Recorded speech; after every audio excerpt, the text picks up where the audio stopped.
कैसे हैं आप सब। आई होप आप सब अच्छे होंगे। ध्यान दीजिएगा, जैसे BHPCL के रिगार्डिंग जो है यहाँ पे अपडेट आते हुए दिखाई दे रहा है। ये अपडेट क्या है, जैसे आप सभी को पता था, जो कौन इंटरनल लेवल पे जो बहाली आया था उसका सारा का जो है DB के लिए डेट जारी कर दिया गया है। वो कब DB होगा याद रखिएगा, 12 तारीख से को DB होना है। उसके बाद ज्वाइनिंग का प्रक्रिया शुरू कर दिया जाएगा। उसके अलावा टेक्नीशियन 3 का कब तक रिजल्ट आने का संभावना है, मेरे हिसाब से उम्मीद रखिए 15 के पहले आपको रिजल्ट देखने को मिल सकता है।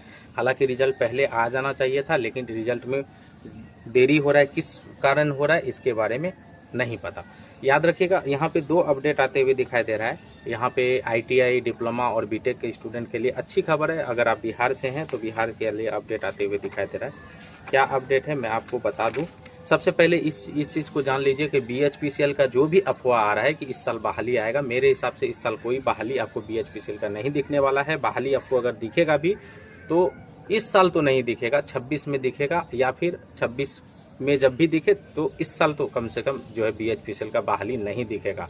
जो भी लोग ऐसे भ्रम में है कि BHPCL का बहाली आएगा, नहीं आएगा। बहाली किसका आने वाला है याद रखिएगा, पटना मेट्रो का बहाली अपकमिंग में दिखने वाला है। उसमें लगभग में आपका जो सीट रहने वाला है, संभावना है कि 3000 तक आपको सीट दिख सकता है शुरुआती समय में। उसमें जो है ITI, डिप्लोमा, BTech हो सकता है उसमें जो है कुछ नॉन टेक का भी सीट रहे। ग्रेजुएशन का स्टूडेंट को या फिर PG का स्टूडेंट को उसमें मौका आपको मिलेगा। हो सकता है 50 से 100 सीट के बीच में उसमें दिख सकता है। ITI का कितना सीट रह सकता है तो याद रखिएगा 2000 से 2200 के बीच में जो है ITI का सीट देखने को मिल सकता है। उसके अलावा जो है डिप्लोमा, BTech का स्टूडेंट आपको दिखेंगे ऑन ओवरऑल बात करें तो। इसके अलावा दूसरा बात करें तो ITI इंस्ट्रक्टर का बहाली आने वाला है। ये लगभग में तय मान के चलिए कि ITI इंस्ट्रक्टर का बहाली इस साल देखने को मिलेगा।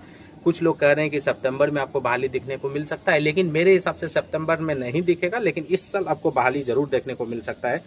कितना सीट पे बहाली आते हुए आपको दिखाई देगा, अप्रोक्स में आप 1500 के आसपास मान के चलिए। 1500 सीटों पे आपको ITI इंस्ट्रक्टर का बहाली दिख सकता है। इसमें आप बात करें तो BTech और डिप्लोमा का स्टूडेंट के लिए जो सीट रहेगा वो आप 500 के आसपास मान के चलिए। उसके अलावा जो है 1000 से 1100 के बीच में जो है ITI स्टूडेंट के लिए अलग अलग ट्रेड में आपको सीट देखने को मिल सकता है। हालांकि आप लोग न्यूज़ देखे होंगे कि 2200-2300 के आसपास जो है बहाली आपको ITI इंस्ट्रक्टर में दिखेगा, लेकिन उतना आपको नहीं दिखेगा, 1500 के आसपास इस चीज़ को दिखेगा। उसके अलावा जो BHPCL का कोई बहाली इस साल नहीं आने वाला है, याद रखिएगा। जो लोग जो है इस भ्रम में है कि BHPCL का बहाली आएगा इस साल, तो कोई भी बहाली नहीं आने वाला। आई होप वीडियो कैसा लगा। वैसे स्टूडेंट जो BHPCL TG3 का रिजल्ट का इंतजार कर रहे हैं तो रिजल्ट आपको जल्द ही देखने को मिल सकता है। मेरे हिसाब से 15 सितंबर के पहले आपको रिजल्ट देखने को मिल जाएगा।